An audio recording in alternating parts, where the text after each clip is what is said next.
नमस्कार। आकाशवाणी से समाचार प्रभात के साथ मैं विशाल शर्मा।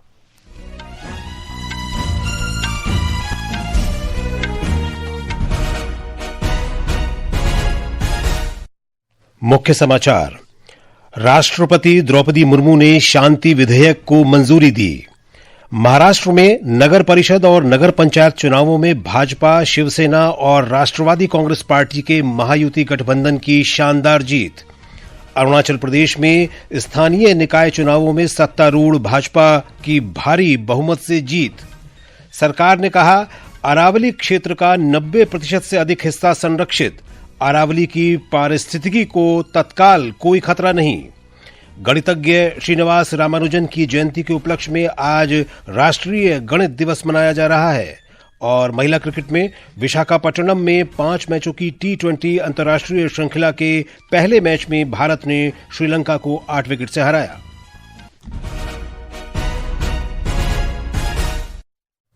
और अब समाचार विस्तार से। राष्ट्रपति द्रौपदी मुर्मू ने सतत परमाणु ऊर्जा दोहन और विकास भारत रूपांतरण विधेयक 2025 शांति विधेयक को अपनी स्वीकृति दे दी है। राष्ट्रपति ने कल इस विधेयक को मंजूरी दी। हमारे संवाददाता ने बताया है कि ये विधेयक नागरिक परमाणु क्षेत्र से जुड़े सभी कानूनों को समाहित करता है।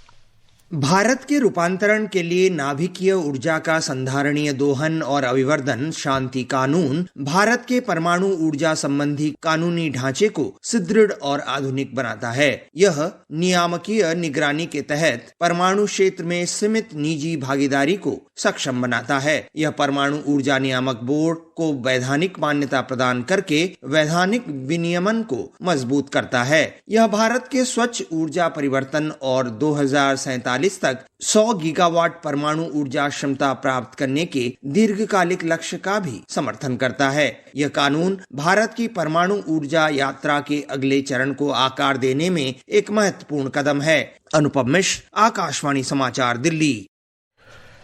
राष्ट्रपति द्रौपदी मुर्मू ने विकसित भारत रोजगार और आजीविका मिशन ग्रामीण विकसित भारत जी रामजी विधेयक 2025 को भी मंजूरी दे दी है। संसद ने इसे शीतकालीन सत्र के दौरान पारित किया था। ब्यौरा हमारे संवाददाता से।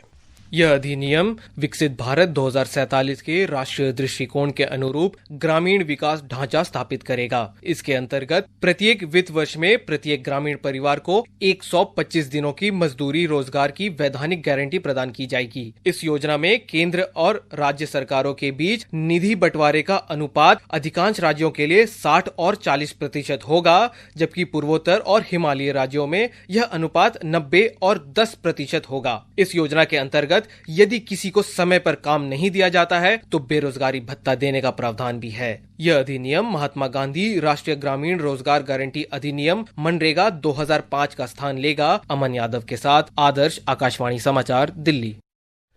सरकार ने कहा है कि अरावली पर्वतमाला की पारिस्थितिकी को तत्काल कोई खतरा नहीं है। पर्यावरण, वन और जलवायु परिवर्तन मंत्रालय ने कहा कि अरावली पर्वतमाला देश के लिए प्राकृतिक धरोहर और पारिस्थितिकी कवच है। पर्यावरण मंत्री भूपेंद्र यादव ने कहा कि सर्वोच्च न्यायालय के फैसले की गलत व्याख्या की जा रही है। संवाददाताओं से बातचीत में श्री यादव ने नागरिकों से अरावली के बारे में भ्रामक जानकारी नहीं फैलाने का आग्रह किया।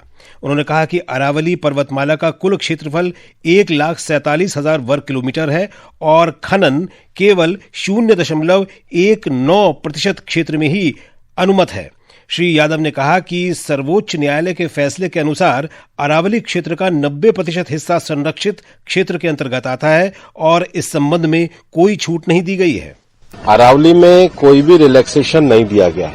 टोटल अरावली 39 डिस्ट्रिक्ट्स में अरावली की पिटीशन 1985 से चल रही है। इस पिटीशन में चलने के बाद अरावली में माइनिंग के स्ट्रिक्ट नियम होने चाहिए, इसके हम भी पूरी तरीके से समर्थन करते हैं। कुछ यूट्यूब चैनल ने और कुछ लोगों ने एक कंफ्यूजन खड़ा कर दिया कि 100 मीटर का अर्थ ही होगा टॉप के 100 मीटर। ऐसा नहीं है। जो पर्वत का बेस स्ट्रक्चर है, अगर वो जमीन के अंदर भी 20 मीटर है, वहां से लेके 100 मीटर तक प्रोटेक्शन है। ये समाचार आकाशवाणी से प्रसारित किए जा रहे हैं। ताजा समाचार जानने के लिए आप हमारे social media handle x@AIR News Hindi को फॉलो कर सकते हैं। समाचार प्रभात में आपका फिर स्वागत है। महाराष्ट्र में महायुति गठबंधन ने स्थानीय निकाय चुनाव में शानदार जीत हासिल की है। भाजपा, शिवसेना और एनसीपी के महायुति गठबंधन ने 288 नगर परिषदों और नगर पंचायतों के चुनावों में स्थानीय निकायों के अध्यक्षों के 207 पदों पर कब्जा जमा लिया है, जबकि विपक्षी महाविकास अघाड़ी केवल 44 सीटों पर सिमट गया। ब्यौरा हमारी संवाददाता से। राज्य चुनाव आयोग ने देर रात अंतिम आंकड़े जारी किए। राज्य चुनाव आयोग के अनुसार भाजपा ने 117 नगर अध्यक्ष पद जीते हैं, जबकि शिवसेना ने 53 और एनसीपी ने 37 पदे जीते हैं। विपक्ष में कांग्रेस ने 28 पद, एनसीपी ने 7 और शिवसेना यूबीटी ने 9 पद जीते हैं। पंजीकृत पार्टियों ने 4 सीटें जीती, जबकि 28 नगर अध्यक्ष पद गैर मान्यता प्राप्त पंजीकृत पार्टियों ने जीते हैं। चुनाव आयोग के अनुसार निर्दलीय उम्मीदवारों ने 5 सीटें हासिल की। भावना, आकाशवाणी समाचार, मुंबई। प्रधानमंत्री नरेंद्र मोदी, केंद्रीय गृह मंत्री अमित शाह, भाजपा अध्यक्ष जेपी नड्डा और भाजपा के राष्ट्रीय कार्यकारी अध्यक्ष नितिन नबीन ने नगर परिषद और नगर पंचायत चुनावों में भाजपा और महायुति की जीत पर महाराष्ट्र की जनता का आभार व्यक्त किया है। श्री मोदी ने सोशल मीडिया पोस्ट में कहा कि ये जीत जन केंद्रित विकास की परिकल्पना में विश्वास को दर्शाती है। श्री नितिन नबीन ने कहा कि महाराष्ट्र नगर परिषद और नगर पंचायत चुनावों में मिली जीत प्रधानमंत्री नरेंद्र मोदी के नेतृत्व वाली एनडीए सरकार के प्रति लोगों के विश्वास और आशीर्वाद का परिणाम है। उधर अरुणाचल प्रदेश में स्थानीय निकाय चुनावों में सत्तारूढ़ भाजपा ने प्रचंड जीत हासिल की है। 15 दिसंबर को हुए जिला परिषद और ग्राम पंचायत चुनावों में भाजपा ने बहुमत हासिल किया है। ईटानगर नगर निगम में भी भाजपा ने 20 में से 14 वार्ड जीतकर निर्णायक जीत दर्ज की। हालांकि क्षेत्रीय party People's Party of Arunachal PPA ने पासीघाट नगर परिषद में 8 में से 5, भाजपा ने 2 और निर्दलीय ने 1 वार्ड में जीत दर्ज की। विपक्षी कांग्रेस का ईटानगर और पासीघाट में खाता भी नहीं खुला। मुख्यमंत्री पेमा खांडू ने पार्टी की इस शानदार जीत के लिए मतदाताओं का आभार व्यक्त किया। राज्य चुनाव आयोग ने कल रात अंतिम परिणाम घोषित किए। 59 निर्विरोध सीटों सहित जिला परिषद की 245 सीटों में से 170 सीटें भाजपा ने जीती। पीपीए 28 सीटों के साथ दूसरी सबसे बड़ी पार्टी बनकर उभरी, जबकि कांग्रेस 7 सीटें जीतने में कामयाब रही। प्रधानमंत्री नरेंद्र मोदी ने पंचायत चुनावों में जीत और सुशासन की राजनीति के प्रति समर्थन के लिए अरुणाचल प्रदेश की जनता का आभार व्यक्त किया है। श्री मोदी ने सोशल मीडिया पोस्ट में कहा कि इस जीत से राज्य में तेजी से विकास के लिए निरंतर काम करने का संकल्प और मजबूत हुआ है। आज राष्ट्रीय गणित दिवस है। ये दिवस भारत के सबसे प्रतिभाशाली और विश्व स्तर पर मान्यता प्राप्त गणितज्ञ श्रीनिवास रामानुजन की जयंती के उपलक्ष्य में मनाया जाता है। एक रिपोर्ट। राष्ट्रीय गणित दिवस रामानुजन की अविश्वसनीय उपलब्धियों और गणित के क्षेत्र में उनके योगदान को सम्मान देने के लिए समर्पित है। रामानुजन का जन्म वर्ष 1887 में तमिलनाडु के इरोड में हुआ था। उनके पास गणित की कोई औपचारिक शिक्षा नहीं थी, फिर भी उन्होंने स्वशिक्षण से संख्या सिद्धांत यानी नंबर थ्योरी, अनंत श्रेणी और जटिल गणितीय विश्लेषण में अद्भुत योगदान दिया। हार्डी रामानुजन संख्या उनकी प्रतिभा का एक प्रसिद्ध उदाहरण है। भारत सरकार ने वर्ष 2012 में रामानुजन की 125वीं जयंती पर इस दिन की घोषणा की थी। इस दिवस को मनाने का मुख्य उद्देश्य विद्यार्थियों में गणित के प्रति रुचि जगाना और मानवता के विकास में गणित के महत्व को समझाना है। समाचार कक्ष से आनंद पाठक। दिव्य कला मेले का 28वां संस्करण कल नई दिल्ली के कर्तव्य पथ पर रंगारंग समारोह के साथ संपन्न हो गया। सामाजिक न्याय और अधिकारिता मंत्रालय के अधीन दिव्यांगजन सशक्तिकरण विभाग द्वारा आयोजित इस मेले में 20 राज्यों के 100 से अधिक दिव्यांग शिल्पकारों और उद्यमियों ने भाग लिया। आकाशवाणी समाचार से बात करते हुए दुकानदार शालिनी ने इस आयोजन के लिए राष्ट्रीय दिव्यांगजन वित्त और विकास निगम का आभार व्यक्त किया।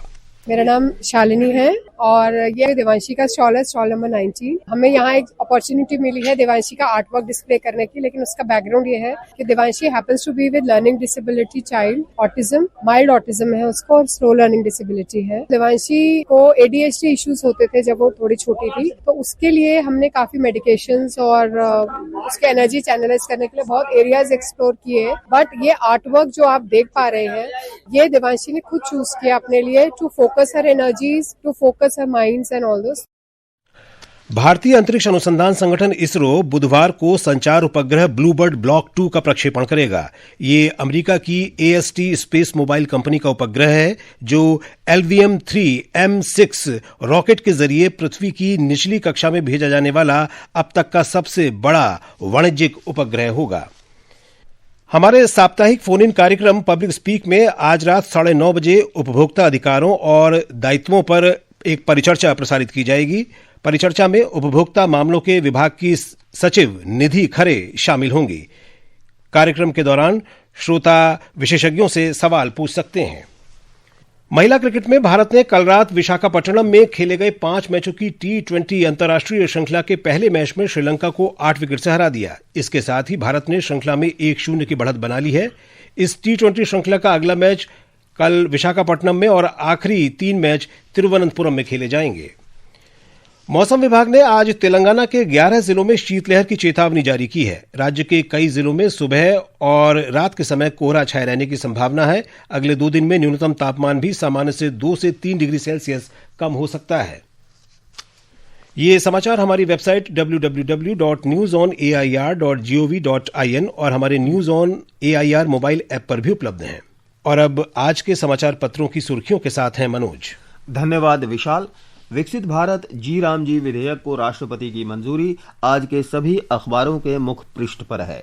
हिंदुस्तान की सुर्खी है, राष्ट्रपति की मुहर लगते ही नया कानून लागू, जी राम जी से 125 दिन का रोजगार तय। देश के 7 उच्च शिक्षण संस्थानों में स्थापित होंगी अंतरिक्ष प्रयोगशालाएं। अंतरिक्ष के क्षेत्र में भारत का दबदबा बढ़ाने के लिए तैयार होगा इकोसिस्टम। दैनिक जागरण के अनुसार भारतीय राष्ट्रीय अंतरिक्ष संवर्धन एवं प्राधिकरण केंद्र इन स्पेस की महत्वाकांक्षी परियोजना से उद्योग और शिक्षण संस्थानों के बीच बढ़ेगा सहयोग। बांग्लादेश में अल्पसंख्यकों पर हमलों को लेकर भारत ने जताई चिंता। अमर उजाला लिखता है, विदेश मंत्रालय ने कहा हिंदू युवक की हत्या के दोषियों को मिले सजा। वहीं नवभारत टाइम्स की सुर्खी है, बांग्लादेश में जारी हिंसा के बीच चटगांव में भारतीय वीजा केंद्र अगले आदेश तक बंद। भारत हिंदू राष्ट्र, संवैधानिक मंजूरी की जरूरत नहीं, राष्ट्रीय स्वयंसेवक संघ प्रमुख की टिप्पणी पंजाब केसरी में है। कोलकाता में आरएसएस के एक कार्यक्रम में कहा, संघ मुस्लिम विरोधी नहीं। धन्यवाद मनोज। और अब अंत में मुख्य समाचार एक बार फिर। राष्ट्रपति द्रौपदी मुर्मू ने शांति विधेयक को मंजूरी दी। महाराष्ट्र में नगर परिषद और नगर पंचायत चुनावों में भाजपा, शिवसेना और राष्ट्रवादी कांग्रेस पार्टी के महायुति गठबंधन की शानदार जीत। अरुणाचल प्रदेश में स्थानीय निकाय चुनावों में सत्तारूढ़ भाजपा की भारी बहुमत से जीत। सरकार ने कहा अरावली क्षेत्र के 90% से अधिक हिस्सा संरक्षित। अरावली की पारिस्थितिकी को तत्काल कोई खतरा नहीं। और गणितज्ञ श्रीनिवास रामानुजन की जयंती के उपलक्ष्य में आज राष्ट्रीय गणित दिवस मनाया जा रहा है। इसके साथ ही समाचार प्रभात का ये अंक समाप्त हुआ। नमस्कार।